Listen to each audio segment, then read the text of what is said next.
ای تمنی ختم روزه من باشه.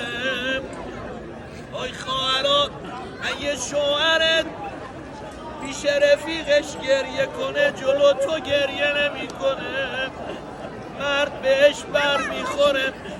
اگه یه مردی جلو زنش گریه کرد یعنی کار به استخونش رسیده.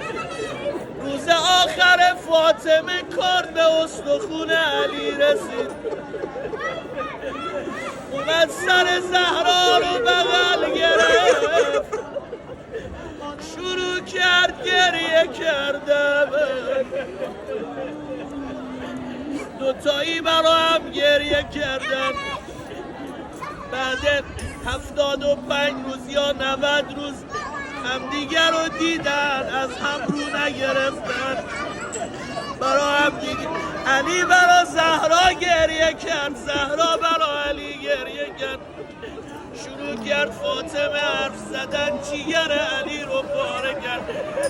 صدا زد پسرمو 9 سال تو خونت بودم، اگه کنیز بدی بودم منو الان کن. پسرمو